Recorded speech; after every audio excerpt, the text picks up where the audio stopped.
because sometimes you can have a whole bunch of things. I call it traffic jams in your brain. You got so many things going on, and we have to learn to organize our thoughts a lot of times and prioritize to avoid those type of jams in your head. And then sometimes it causes you to freeze. You won't do anything because you don't know what to do.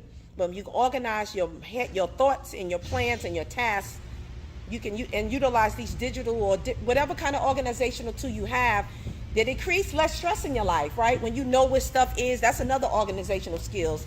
I have an example on my YouTube channel. I talk about the junk drawer and how I try to avoid being a person that's all over the place. Because I know most of us live in a household where there's that one junk drawer. For my mother, we have one in the kitchen. Everything is in that junk drawer. But to be organized, only thing should really be in the junk drawer that's in the kitchen should be things pertaining to the kitchen. Because now you find yourself scrambling and looking for this and looking for that. And it's like, if you have things organized, it does make life more easier and help you to feel less stressed because you know where everything is. But sometimes some of us we can be so much all over the place inside. Other people can see it on the outside. Sometimes you go into somebody's house and you can tell by the way they live and how things are that they're disorganized inside internally. And so it manifests on the outside. That's the fruit that we see. And so, and some of you may be like that and realize, I need to clean up a little bit more. Because a person like me, I'm a little analytical sometimes. And I may go in and start, wonder what's going on in this person. But not always deep. Sometimes we get in a rush and do things and we just got to go back and clean up. But there's some people who, like Oscar, you remember Felix and what was his name? Oscar? Oscar, thank you. Oscar was out of order. And somebody might think he's depressed or something. You got food in the bed, all kinds of things. That's so, they will always clash and have conflict all of the time. It was so hilarious. But I couldn't live with anybody like that if I didn't have to. Physical organization. While most work happens virtually today, doing something as small as organizing your work desk can help you avoid distractions and improve focus.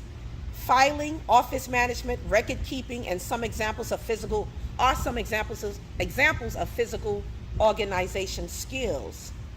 Prioritization helps you to complete the most important tasks in an order that can help you be more productive and efficient. When assigning priority to your task, you can consider factors like when each task needs to be done, how long it might take to complete, how crucial it might be to others in the organization, what could happen if the task is not done, whether any other task might be interrupted in the process. Can anybody think of a situation where they have to really think about all of these things before they proceed? Prioritization of tasks that you might have to consider. What's something that can happen, or a situation or an event that you have to consider all of these, and then people that are involved, because it also says thinking about other people who are in the organization. How would this look? How would you utilize this thinking? Right. And then since you said an event, like how much it costs, can everybody afford it? You have to decide who can go, who can't go, or how you're going to work with each person. Yes, sir.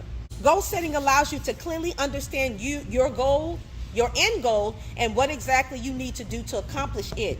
Once you have a clear goal in your mind, you can work towards it with complete focus because you got that end goal. You know where you're going. You can also identify the important tasks required to accomplish the goal and avoid wasting time in unimportant ones. Communication and collaboration. This is where a whole lot of stuff go wrong at. Strong communication let you make your plans and goals clear to your coworkers. This allows them to see the bigger picture and understand how their efforts affect the end goal. Communicating clearly also helps you to delegate your tasks, which lets you focus on completing the important tasks first. Additionally, your success may depend on your ability to collaborate with others. Being open to new ideas, feedback, and advice is just as crucial for successful collaboration as meeting targets. So I'm going to read that part again. Now I'm going to read the second part. I think you got the whole communication and collaboration is important when you're articulating your goals clearly to your coworkers. Communicating clearly also helps you delegate your tasks, which lets you focus on completing the most important task first. Additionally, your success may depend on your ability to collaborate with others. Being open to new ideas, feedback, and advice is just as crucial for successful collaboration as meeting targets. Anybody want to talk about that? Well, that they understand what they're saying. Right, because I was going to say, what's the good thing about collaboration? Understand. Right. And, Brain power, the shared brain power. absolutely, absolutely. And you're teachable. You're willing to learn, right? You're staying open to other people's ideas. You're not a know-it-all. It's hard to work with a person who's a know-it-all. That's why most people sometimes just sit quiet when you're around a person like that, because everything you say, they're going to dismiss. You know, even if you're not saying something that may align with it, at least they're open to listen. Yes. So I don't yell at the person there. That's why you usually ask for the manager, or because I have a level of empathy, I understand she's just doing what she was told to do. And so that's why let me speak to somebody else, because I don't want to go off on that person. But that's what we tend to do. Project everything on the front line person when sometimes they just following protocol. And unfortunately, when you play a role, supervisor, manager, everything, it's a lot of pressure and weight on you. And I understand it's all right for somebody to say, you know what, I don't want that responsibility because I'm not good at it. That's okay too. You know, being self-aware, because that's why everybody's not in leadership. Some people have the ability, but they're not ready, or they don't know how to regulate their emotions enough to deal with problems when they arise and be able to cope when you have a lot of conflict. It's hard when you're dealing with a lot of personalities. I'm naturally, like I said before, naturally, I don't like confrontation. I've learned to deal with and cope with it because in life you will have to.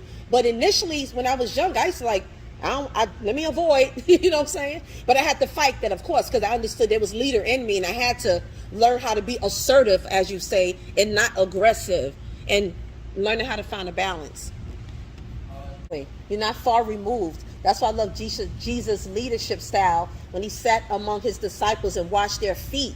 I like how Ezekiel was made to sit in the valley of dry bones, because you got to know what it feels like to be, you know, remember what people are going through and be empathetic. That's why Jesus is that high priest. What the Bible says, he was touched by the feeling of our infirmities. He understood what it felt like to be us. He came down and dwelt among man to understand our afflictions. And that's why he carried. So I just love his leadership.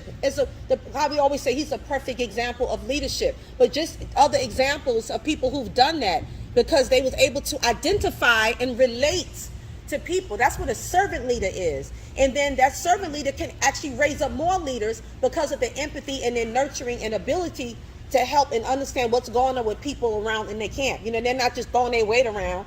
Because just because you're leading don't make you good at everything neither, you know? Somebody had their hand up. Yes. Martin Luther King. Get your life back. Get your life back.